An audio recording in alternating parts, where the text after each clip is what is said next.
Hello, everyone, and welcome back. Oh, that was nice. Beautiful. Absolutely beautiful.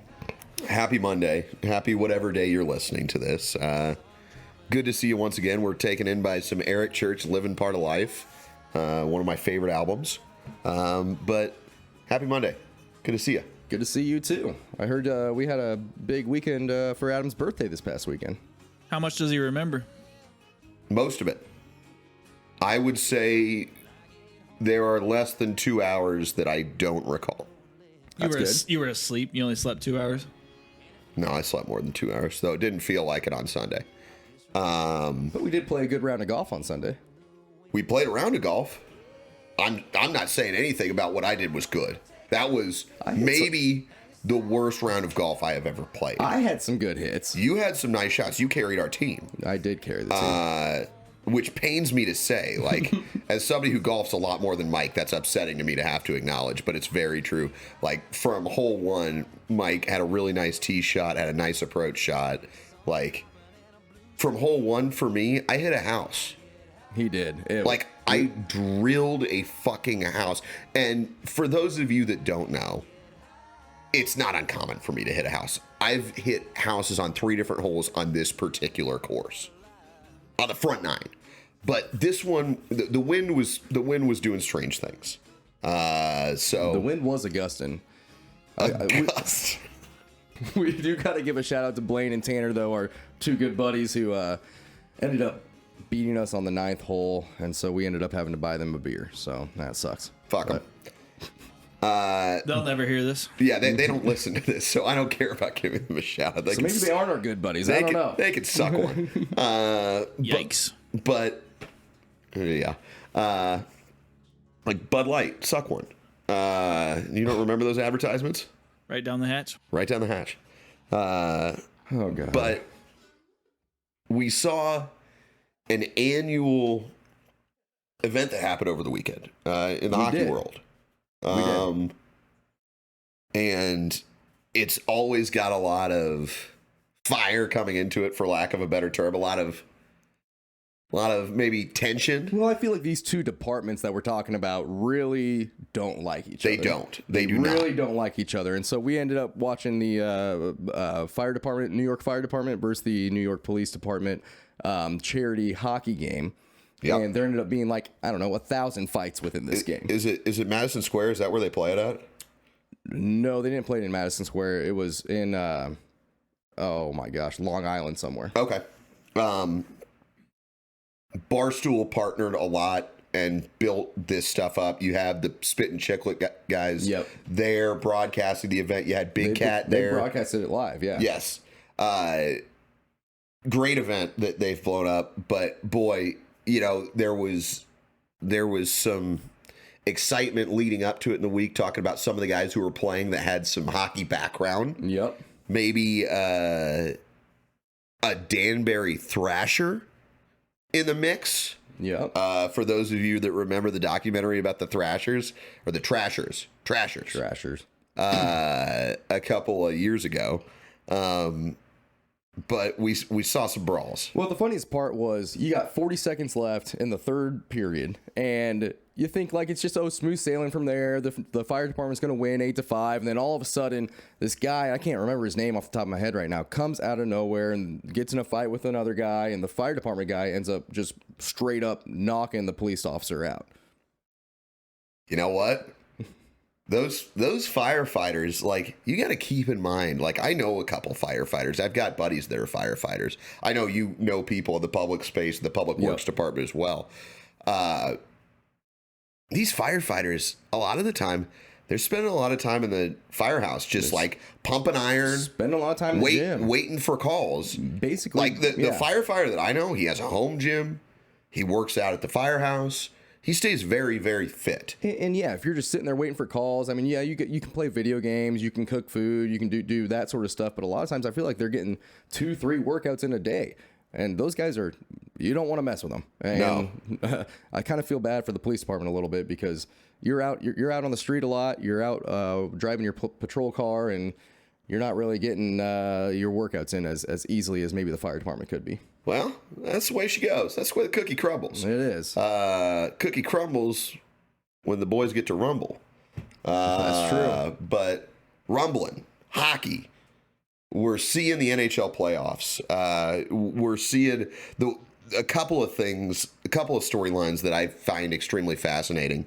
I was thinking about wanting to do first round matchups and go through that, but I don't think that's as focal right now. I think there's a couple things to talk about. One, as far as the rumble side of things, did you see Dean Evison and Rick Bowness? I did not end up seeing that, but I do remember watching Dean Evison. He gets really into it because the Minnesota Wild, he's the head coach of the Minnesota Wild. You remember watching them play the Blues last year? Blues, and he was getting pissed off, throwing things in the box. He looks like a terrifying individual. Every time I see him, he looks terrifying.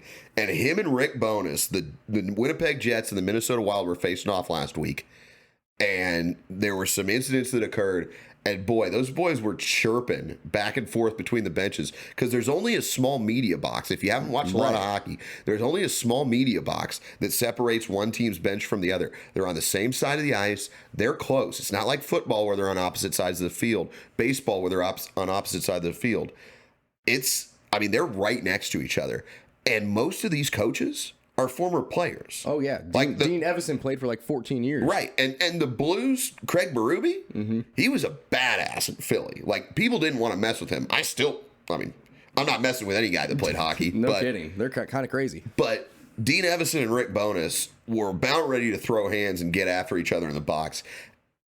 And the NHL and they've told the linesmen and they've told the referees to cut down on fighting and to intervene. And I'm sick of it. I'm pissed about it because that's the reason. I mean, as not a big hockey guy, I watch the playoffs, but if I were to sit at a bar and watch like a regular hockey game during the regular season, that's what you're looking for. You're looking for some action. You're looking for them to get after each other, and you're looking for them to punch somebody out. I mean, like that's why I'm here. That's what I'm there for. Hey, you're not going to get an argument from me. That's one of the reasons I love hockey as well, and I really, really want to see the NHL understand. Fans and players alike, it's a part of the game. It needs to be a part of the game. It is the checks and balances of the NHL. Right. It is. And I tell you what, NHL doesn't have the divas that all these other sports do. Right. You act like a clown, you get treated like a clown, you get dealt with like a clown in the NHL. And they need to maintain that. They need to keep that going. But speaking of sports that there are sometimes brawls, sometimes fights, we're moving to MLB here, and MLB, I wasn't quite done with hockey yet. Oh, well, get right after it. There were some more notes on the outline. Okay, we'll get after it. He can hardly read. But I didn't need a tutor, though.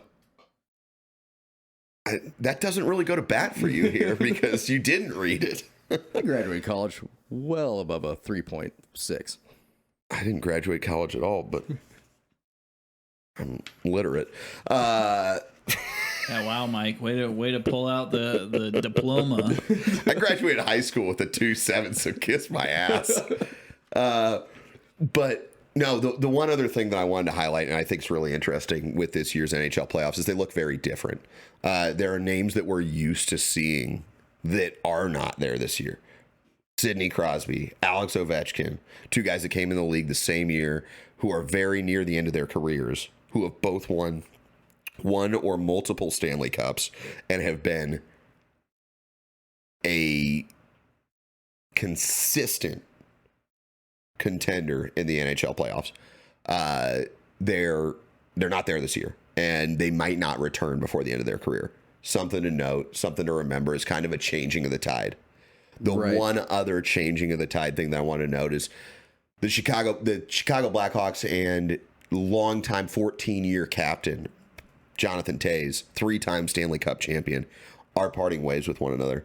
It is uncertain whether Jonathan Toews will retire or will attempt to continue his career and join another franchise. We'll see as the offseason rolls out. But congratulations to Jonathan Toews. As much as it pains me as a St. Louis Blues fan, I always had respect for Jonathan Toews. There's a reason he got named as a captain when he was, I think, 21 years old, maybe. Yeah. And he's 34 now, 20 or 21 years. I think he was maybe 20, actually. But congrats on a great run. You have 3 rings, 3 Stanley Cups to your name. They got 3 in 5 years. They had a dynasty there for a while. It was them and the Kings, and I hated both those teams as a Blues fan in the early 2010 decade. Congratulations. Wishing you the best of luck, whether it's retirement or a new adventure. Congratulations. Are Ovechkin and Crosby retiring?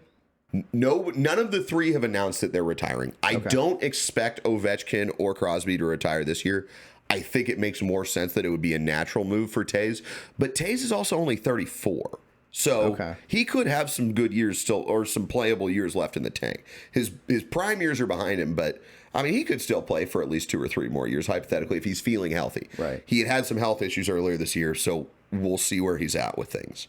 But as you said, moving into baseball, we're seeing a changing of the tide with certain things in hockey with regard towards new teams coming into contention, and we've seen a changing of the tides with baseball. There's all the talk of change with baseball going into this year. A bunch of talk with all these new rules coming into play. You talk about the pitch clock. You talk about not being able to shift. You talk about the bigger bases on the base paths. But another one that we've recently seen throughout these past couple of weeks is stadiums are, they used to always cut beer and alcohol sales off at the 7th inning. Well, with the pitch clock and the timing of baseball games going down from an average of about 3 hours down to maybe 2 hours, 30 minutes, you even see some games that are shorter than 2 hours. I think the owners are not really liking that. They're not making their money off those beer sales very much. So some of them have decided that they're going to push less $12 beers getting sold. Right. They're going to push that beer sales, alcohol sales out to the 8th inning now and cut it off after the 8th inning, which is crazy to me. Crazy to me because the whole reasoning behind them cutting off sales and during this or after the 7th inning was mainly, in my mind, and you can tell me if I'm wrong, was to cut off more drunk driving home from the stadium. The potential for issue, to try to moderate the chance for trouble. I do think it is. I see it from both sides, and you and I have talked about this a little bit. I see it from 2 different angles. One, sports venues are really the only place that I know of where they feel the need to more or less moderate people's intake. Right. Like if you go to a bar, you've got closing time. You've got last call, which is, I mean, I guess hypothetically you've got last call, but that's like 15 minutes before closing time. Maybe 30 sometimes. And that's essentially the goal of that is to get everybody to pay their tabs so that by closing time you can get the hell out. I know that because I'm a bartender. But I see it from both sides. Was it like the owners that met with the MLB to make this decision? Was that how that message was relayed down? I don't think the MLB had any real say in it. I think it was the individual owners that just decided, hey, we're going to. But it was a league-wide thing, wasn't it? It was a league-wide thing, but I don't think it was. I think it was just the owners' commission that came together and kind of decided that, like, hey, after the 7th inning, we're going to cut this out. From what I've read, the MLB as a whole has not really had any say in it. But I don't see the MLB not allowing themselves a say in those things. Well, I don't know, and I could you be could wrong. be wrong. All right, moving forward. But basically, to your point on bars, like they don't stop sales after a certain period. Like you said, they do have the closing time and last call, but they also have the bartender that can cut somebody off. If they see an issue starting to happen, if they see someone getting too intoxicated, they have the ability to say, nope, we're not serving you anymore. Well, but so does the bartenders at the K. Yeah. There's no difference there. But you're going to automated beer sales at the K now, at the Kauffman Stadium. Like, but there's an attendant. There's an attendant. You're purchasing. You're having a human interaction still, aren't you?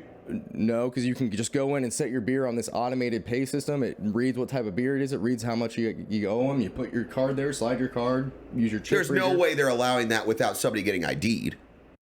You can get stopped to be ID'd, but most people do not. There's an attendant that monitors like 2 or 3 of these stations. And the attendant is usually a 21, I would say early 20 to maybe mid 20s year old person. It doesn't matter what the age is.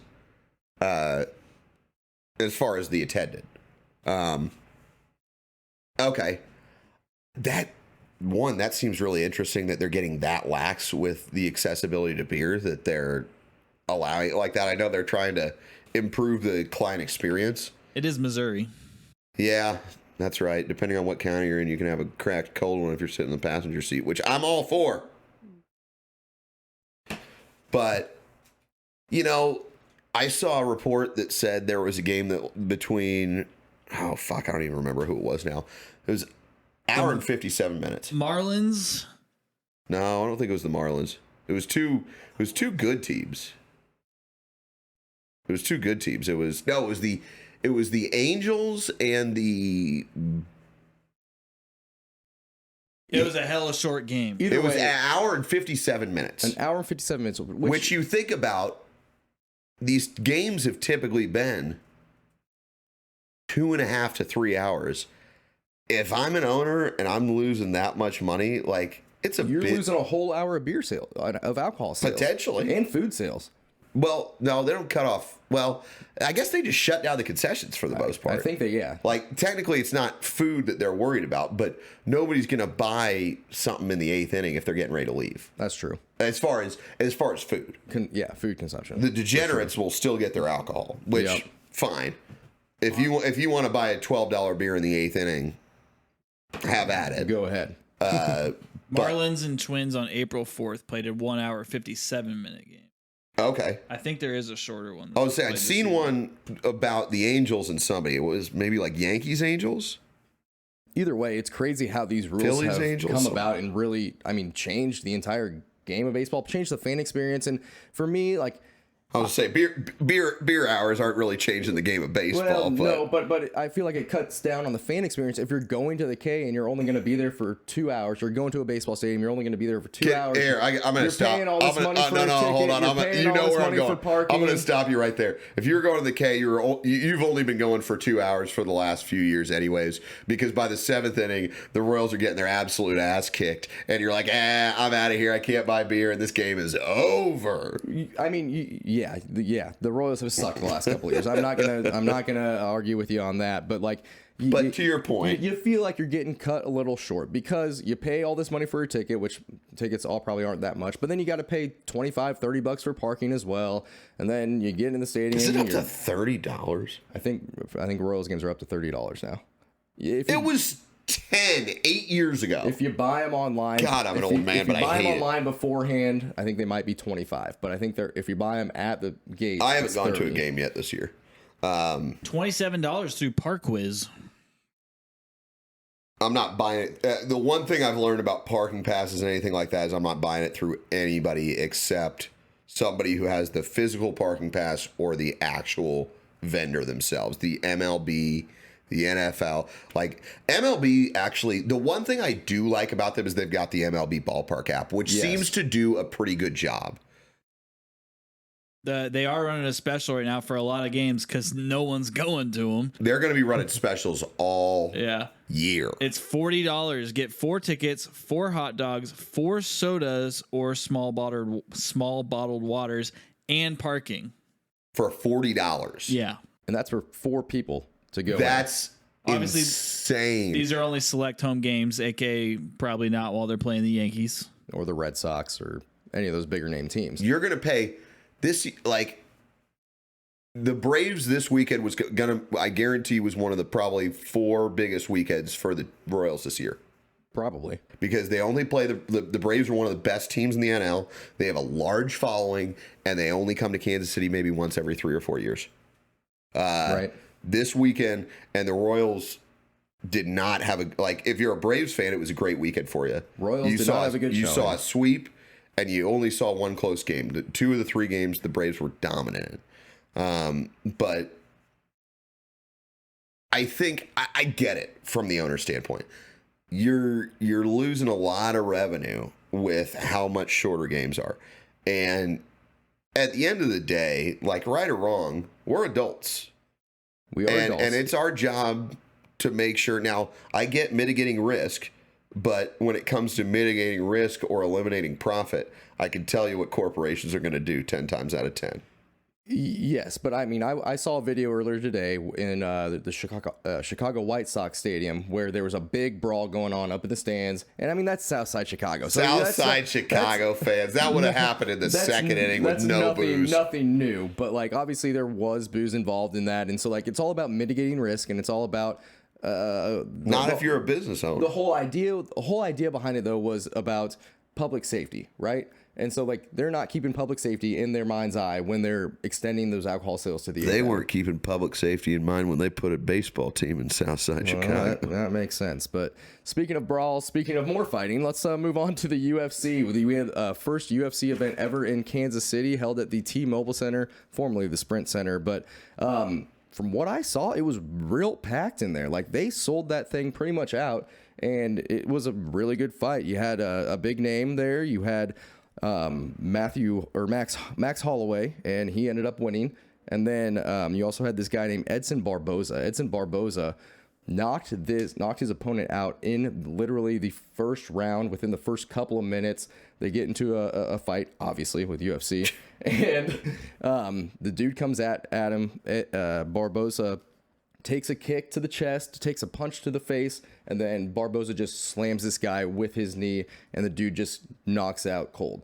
Right there. Yep. And they just basically stopped the fight, and Barboza ended up winning. That was one of the coolest knockouts I feel like I've seen in quite a while when it comes to UFC fights. But if you haven't seen that video, I think we're probably going to put it on the show, podcast here, so take a peek at that. Yeah, if I feel like it.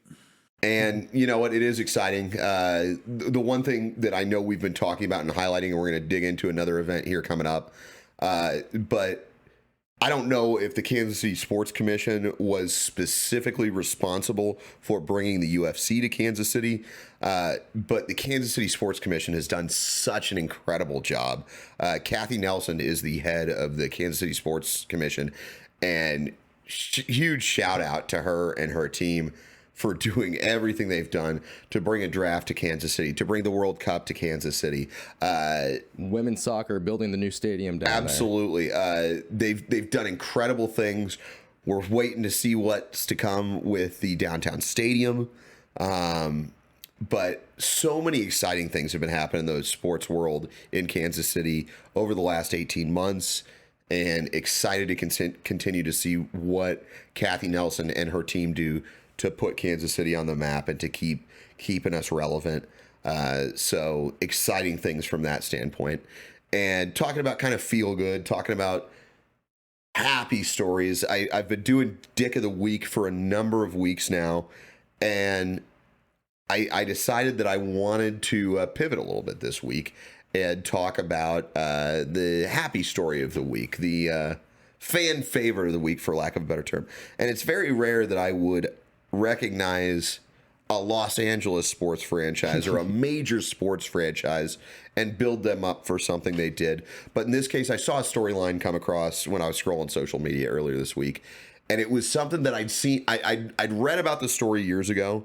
The name was never like a household name for me as far as a player. Right. But I saw that the news came out that last week or a couple of weeks ago, the Los Angeles Dodgers re-signed player Andrew Toles. And for those of you that might not know, Andrew Toles has not been in the major league since 2018. He battled schizophrenia. And the Los Angeles Dodgers made a really, really pro move, respectable move, classy move, by signing Andrew Toles to a contract last week with no expectation of him even being on the field at any level, minor league, major league, anything along those lines. But they did it with the intention of ensuring that he has the medical benefits and the insurance he needs to get the proper help. I know we've been highlighting mental health in recent weeks here. So I just wanted to give a quick shout out to the LA Dodgers organization. That's a respectable move. There's not enough wholesome content like this in this world. And I don't like being negative. Dick of the Week's supposed to be relatively lighthearted, having fun, maybe poking a little fun at people. But I also want to make sure that we keep positive and we remind that there's good things happening in this world and people that are looking out for one another. Springtime, uplift, kind of that whole mantra and mentality. And so kudos to the Los Angeles Dodgers this week. We talked about the Los Angeles Dodgers laying some guy out a couple weeks ago, so maybe you're redeeming yourselves a little bit. No, yeah. Good job, Los Angeles. I mean, that's a great story to hear. And now we're digging into Mike's dad jokes. Mike's dad jokes are sponsored by Travis Koppel and the Jenkins team as part of Platinum Realty. No pressure, just results. Travis is a Kansas City guy. He is a first responder. He's been a first responder for over a decade. He's a car guy. He's a sports guy. He'll talk to you about both. If you see him driving around town in that orange Bronco, give him a wave, say what's up. And if you're needing anything as far as residential real estate on either the Kansas or Missouri sides, buying, selling, moving in of Kansas City, moving out of Kansas City, know somebody that is, point him in Travis's direction. He'd love to help him. I know him personally. He's a great guy. 913-961-7110. Travis Koppel, Jenkins team, Platinum Realty. No pressure, just results. And here we go. What rock group has 4 men that don't sing? Who are they? That's the Who. It's just Mount Rushmore. Why was the coach yelling at a vending machine? He wanted his quarterback. Yep. You got that one. I recently bought a Gatorade and it gave me 75 cents and 7 dimes and a nickel. Oh, you hate to see it. I'm just picturing Dwight having to get his stuff out of the vending machine and Jim giving him a bag of nickels. Pretty much. And you know what? I used to hate facial hair, but then it's growing on you. Then it grew on me. Yeah. Yeah. Nice one. Nice. Mm-hmm. Thank you. Can you grab the Laffy Taffy for me real quick? I can't because I'll walk right in front of the camera. Just kidding, I got one. That was one of my jokes, is making Mike get his bitch ass up. Oh, he gave me banana. That's disrespectful. Love You're banana. welcome. I'll bet you do. I'm going to give them to you after this. If only you had a hammock to put them in. Stay tuned for next week's episode.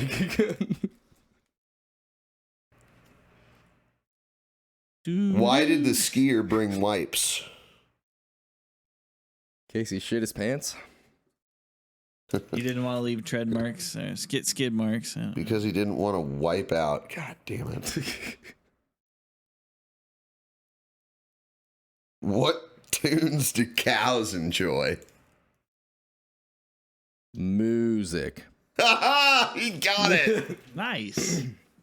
Here you go. Heck yeah. Have some banana. One. Right in my hammock. Right in his That was a bad throw. banana basket. Nice throw. Moving along into golf. We saw the RBC Heritage Classic follow the Masters this weekend. Yep. John Rahm coming off a big win. And the couple of storylines that we saw were John Rahm making the decision to play, and another kind of good guy move of the week. John Rahm with a very classy move when asked, why he decided to participate in the Masters why he decided to participate in RBC despite just coming off a Masters win. He said, I set the expectation early in the year that I was going to play in this. There are kids watching, there are fans watching that are going there and want to see me, and I didn't want to let them down. I love as the guy that went and cheered on my favorite athletes a ton as a kid, going out to the K, asking for autographs. Like, I was very fortunate as a kid that I was able to attend a lot of stuff, and I was able to get autographs and get souvenirs and meet guys. Like, I'll never ever take that for granted, because it was so special to me and I have so many great memories of it.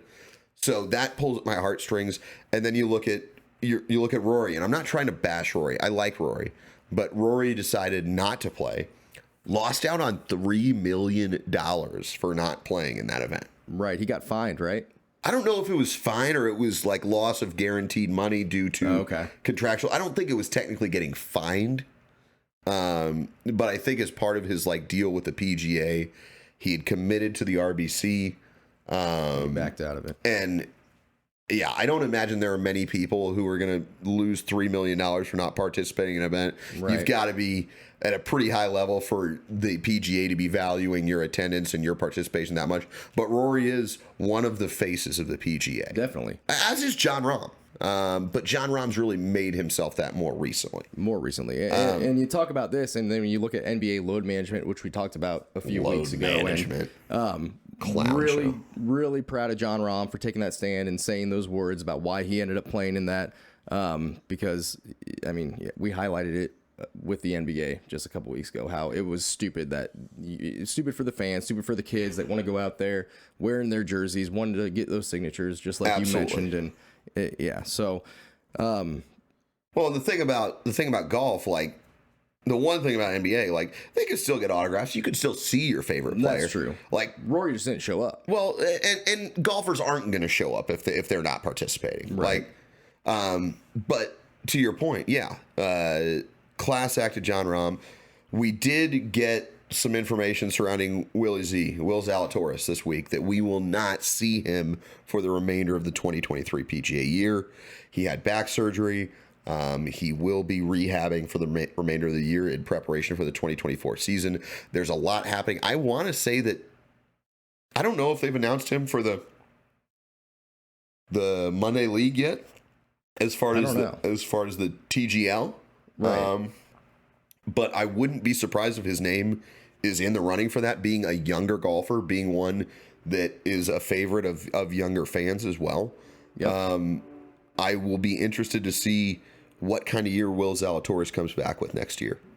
Being a guy that has contended a lot and been a name that has really blown up over the last 18 months. He has, and this is something that I don't think has been just a individual event, because like I remember last year he won the FedEx St. Jude Championship in August of 2022, and then went to go play in the BMW Championship, and he had to withdraw from that as well because he took a tee shot, turned around, started trying to walk back to his caddy, and he just fell to the ground, grabbing his back. So this is probably something that's been laboring him for the past half a year. That's what I want to do after a couple tee shots this weekend, just to save my own dignity. Just say you got hurt. Yeah, say that it was injury because they were that bad. But I feel for him, wishing him the best of luck in recovery, and looking forward to seeing a healthy, bless you, Will Zalatoris in 2024. Yep. And moving on, we're talking about the NFL draft here. We're coming to Kansas City in the next couple of weeks. April 27th is when it kicks off. We've been highlighting it the past few weeks. We want to get excited. We want to get people excited about going out there, having a good time. Are you not excited? I'm getting there. Are you not excited? I've got a lot going on right now that I got to focus on, but I'm going to be He's got a lot going on, Matt. You hear that? Couple of weeks. Must be nice. So basically, the one thing I want to highlight is the sheer hugeness of this event. The sheer hugeness. I'll highlight your... The footprint, the minor footprint of this event is approximately 3.1 million square feet, which is huge. 7.5 miles of fence lines and 1.5 miles of concrete barriers to go along that event area. You got crews hauling in 500 semi-truckloads of gear, along with 168 loudspeakers and subwoofer enclosures. The NFL said that 10,018 square feet of screens will be scattered throughout the theater. It's going to be like the largest event with that amount of television screens that you can see that's ever happened. And it's happening right here in Kansas City. Right here in the heart of downtown at Union Station. And from what I've read, from what I've seen over the last several years, the NFL has made it a point to start, getting the draft at different destinations over the last, we'll see it in Kansas City this year.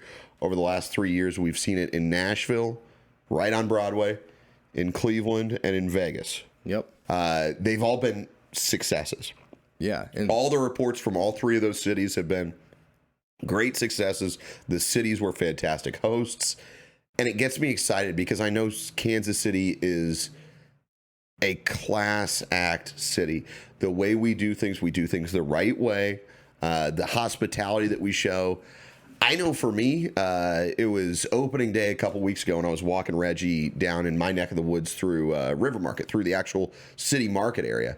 And I happened to walk past somebody, and she saw Reggie and stopped and was petting him for a second. I know she had, I think it was a Boston Red Sox lanyard on. And usually I don't engage with Boston fans if I can enjoy or if I can avoid it. Right. But it was opening day. I was wearing my Believeland shirt. I mean, we were all in the spirit of our teams. And I said, hey, happy opening day. And she said, thanks, here for the first time. I said, well, welcome. Like, one thing that I always love saying to people when I learn that they're tourists who haven't been to Kansas City before, we're happy to have you here. Of course. I'm not an ambassador. I don't get paid to do anything for Kansas City. But I know when I go to other cities, I want to hear people who have been to Kansas City, or when I run into people, oh my gosh, Kansas City was so great. I loved it. That Midwest feel, all that. That was how I felt when I went to Milwaukee a few years ago. And I thought that was, I just loved it. A good Midwest city, And so I look forward to seeing Kansas City shining here in a couple of weeks. A week and a half? I mean, it's next Thursday. Yep, it's coming up. Yeah, we're 10 days out. It's funny you say shining, because the one thing I'm real anxious about is seeing what the weather forecast looks like next Monday, Next Monday? Yeah. Oh, for the week? You tell me, hey, let's have a huge NFL outdoor event in the Midwest in April. The spring. Yeah. Yep. I don't know, man. Will we have thunderstorms? Will we have snowstorms? Will we have a tornado? Who knows? I don't know. Will we have sunny and 75? It could be any. It could be all within 6 hours. And I can't wait to see what it is. Yep. I think they said they were expecting 200 to 300,000 people coming in for this event, or the people that will be attending that event. That probably includes people from Kansas City, but I mean, that still is a lot of people coming in from out of town to come to this event. And so with that, you always got to think about safety, and you got to think about security, and you got to think about how are they going to monitor that many people in this enclosed area. So basically, they got obviously their NFL policy with bags. You can only bring a clear bag in there. It's got to be smaller than 12 by 12 by 6. Girls can bring their small, or guys can bring their small purses or clutches with them. They can be carried through the screening area. Strollers are permitted, but they do have to be x-rayed, and everything has to be removed for them before you enter the event area. Some things that you cannot bring. You cannot bring your own alcohol, so don't bring your flasks, Adam. And then you also cannot bring your illegal substances, so don't bring any illegal substances into the area. Yeah, you criminals. Animals, do what you've always done. Animals, only service animals are allowed. Seating devices, you can't bring lawn chairs, so I thought that was kind of interesting. Sounds pretty much like an NFL or any major sporting event to me. Right, but you're not going into a stadium. So I don't know. No, but they'll have seating for like the actual like attendees. There's not. I don't think it's lawn seating for the draft. It's not, but you have to pay. Like the draft experience area is free. For the actual draft, there's seating, but you got to pay a price for that. Right, but you probably wouldn't bring a lawn chair for the fan experience. Okay. Laser pointers, inflatable devices, no beach balls can be thrown around. Scooters, skateboards, noisemakers, whistles, horns, things like that. Question. Yep. How could they determine whether or not you have an inflatable beach ball? There's no metal on that. There's not. You're not supposed to bring it in. You probably could sneak one in. Adam is already plotting things in his head. I can already tell. Just asking. And then weapons. Duh. Can't bring those in. No hand grenades, people. Umbrellas. I thought this was interesting. And this comes back to Matt's point about what the weather could be like. You can't bring umbrellas into the event area as well. Plastic ponchos. Yep. Plastic bags. So anyway, with that, I had a cop ask me if I had a hand grenade on me once. He didn't even pat me down. Okay, we got to hear this story, but maybe not today. Let's plan this into maybe next week's podcast. I was just floored by it. I got pulled over for speeding in Missouri, and he asked if I had any weapons on me. He goes, "You got any weapons, hand grenades, anything like that?" It was rural Missouri, Butler, Missouri, about an hour outside of town. Mike knows Butler. He's been to the Casey's there. Yep. But it was shortly after I'd stopped at the Casey's in Butler. I got pulled over. I was going way too fast. I'll acknowledge that. But he asked me if I had anything on me, and he asked me if I had hand grenades, and I was a 20 or 21-year-old kid at the time. And I looked at him flat as could be. I said, "No, officer, I don't have any hand grenades on me." He didn't even pat me down. I could have. That's crazy. That's called a field sobriety test to see how you react to that question. That cop sounds like he's straight out of Super Troopers. Dude, it was weird. He had me sit in the passenger seat of his squad car while he wrote the ticket. Interesting. Never had that happen. But yeah. So he brought you out of the vehicle. He asked me out of the vehicle. That was when he asked if I had anything on me, but did not proceed to pat me down. And then took you to his and vehicle. then asked, "Can you step back here with me to my vehicle?" Had me not in the back of the squad car. Right. He had me sit in the passenger side right next to him. It was a Missouri Highway Patrol officer. That makes me think that he wasn't thinking that you were a risk as far as he certainly didn't think I was a threat. Trying to fight him, but maybe a flight risk. Maybe I wasn't a risk of any sort. Maybe he thought that if you would have got back in your vehicle, you would have just drove off it. I don't know. Well, I did after he wrote my ticket. Well, they tried to take me to jail, But speaking of the draft, Adam, you got any thoughts on who the Browns might draft with their first round pick? I do. I actually know who they're going to draft with their first round pick. 100%? Yeah. Who? Nobody. They don't have a first round pick. Oh, well, that sucks. Sucks for the Browns. Well, they've got a quarterback who they have very high aspirations for that they gave away their first round pick for. That makes sense. Well, the Chiefs do have a first round pick. And the Browns QB1 reported to the building today. Okay. For the 2023 season. Well, that's good. He was in the building in Berea, Ohio, today, getting to work. And I'm not even saying his name right now. I'm just saying I love seeing the work ethic of being there, ready to go. That's the kind of mentality I want to see out of my Browns players this year. Get to work. I'll say Patrick Mahomes was at the Chiefs facility today too. So was he? Yeah, he was there. Okay. Him and Andy Reid, they were chatting it up. They got a press conference going on. So I'm talking about my guy like working, not talking to microphones. Oh, he did both. Oh, okay. I can tell you that. But the Chiefs do have a first round pick. They pick at the end of the first round. There's been a lot of speculations with the Chiefs on are they going to try and move up to get maybe a really good offensive lineman, or are they going to stay where they're at? Maybe try and get one of the better wide receivers out there. Maybe pick a defensive lineman, someone that can rush the passer and give them help and more. What are they going to do? People down there. I believe this is we need an offensive lineman. We need a right tackle. We picked up Juwan Harris from gosh dang it, why is this blanking? From Jacksonville. Got Juwan Harris from Jacksonville. He's going to go be our left tackle, but we still have a spot at that right tackle spot. I think they're going to pick Juwan Taylor. Yeah, that's it. They're going to. I believe. Who's your favorite team? I believe they're going to pick Paris Johnson Jr. from Ohio State, offensive tackle.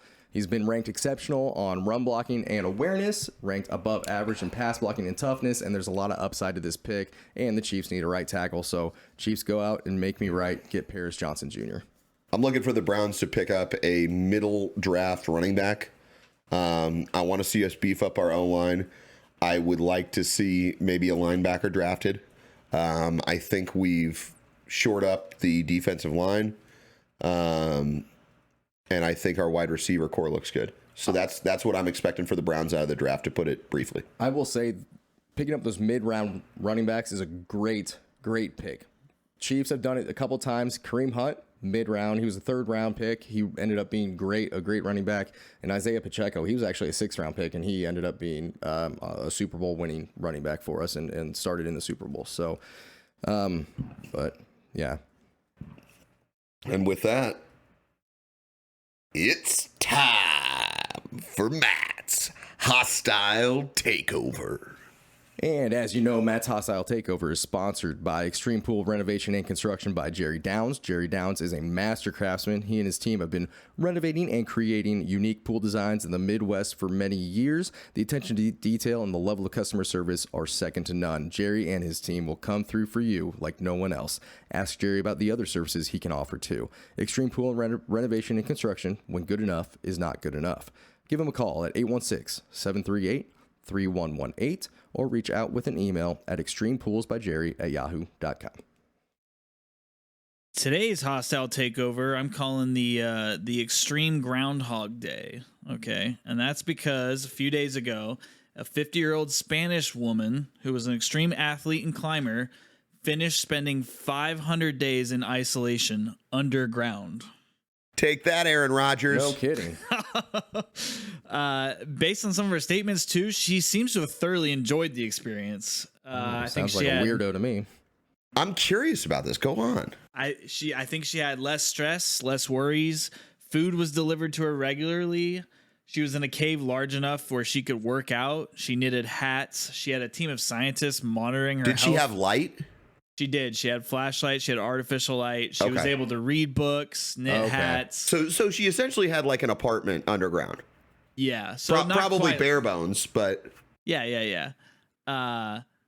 But so as part of it, she was entirely isolated from the rest of the world. No communication. Social media, no internet, no. She specifically asked the team and agreed that she didn't want to know if any family members died, any extreme world events, nothing. They wanted entire isolation.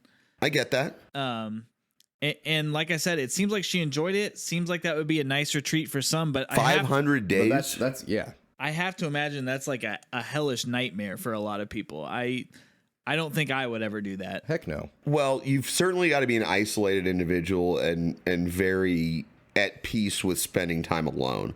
The one thing that I think about is I wonder if, did you read anything about like for the first 15 or 20 days, if it was really more of a struggle point, like maybe this is somebody that's really good at separating themselves from the social media, from the internet, from their phone, whatever.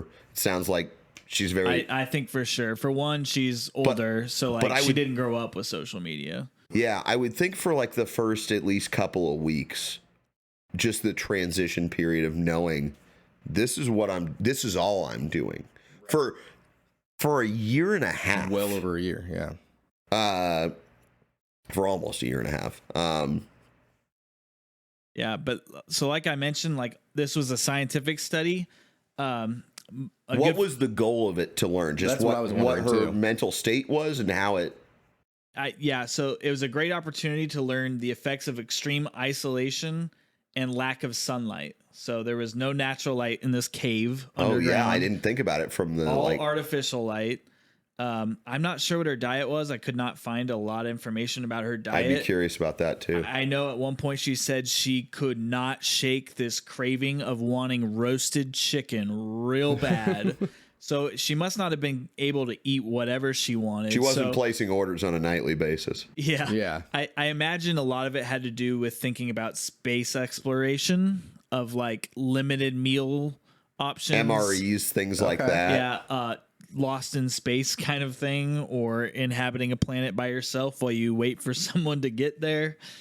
And a lot of the study was focused on the lack of sunlight and like our natural internal clocks or our circadian rhythm.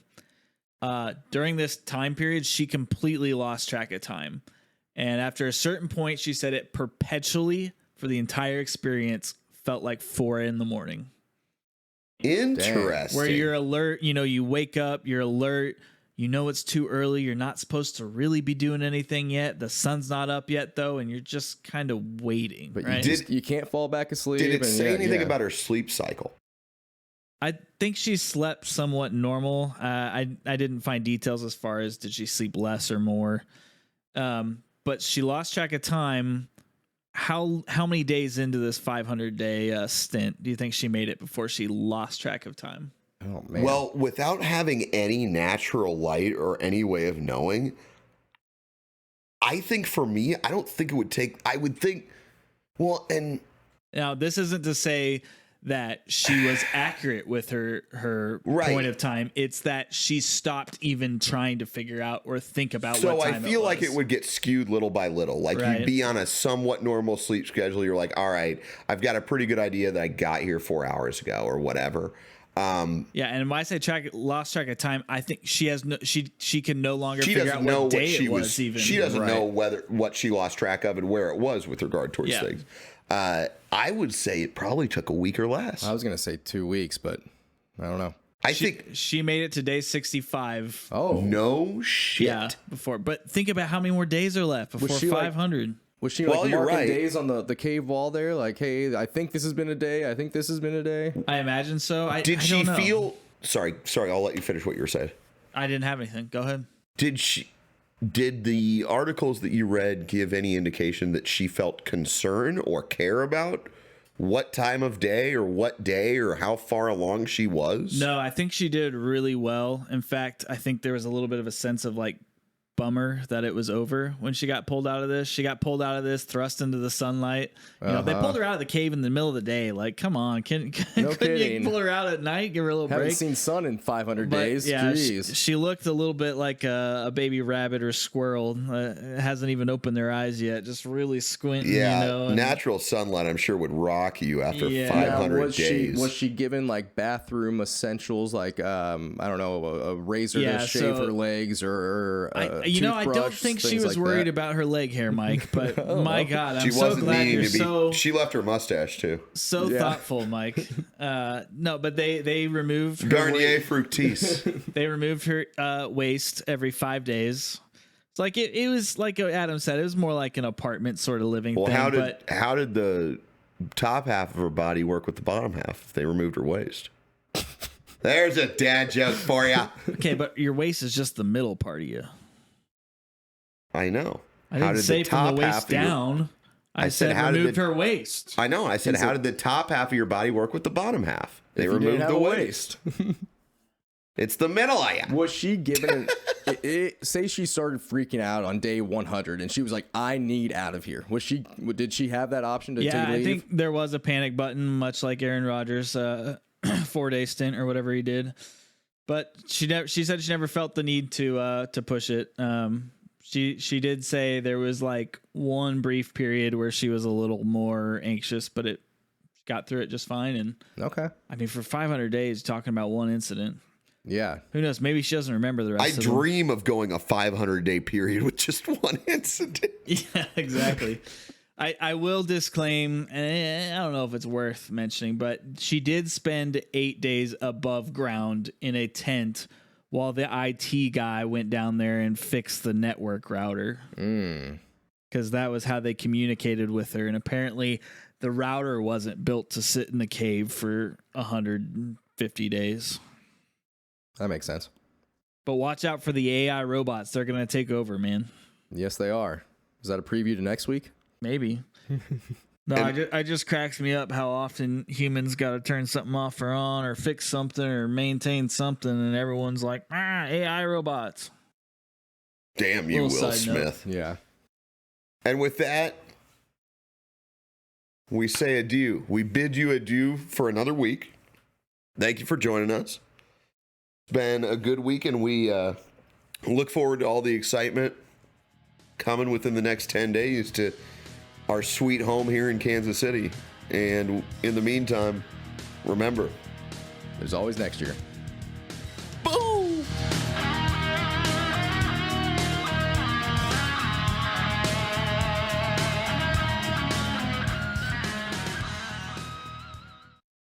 All right, let me get a sip, a pull, we ride.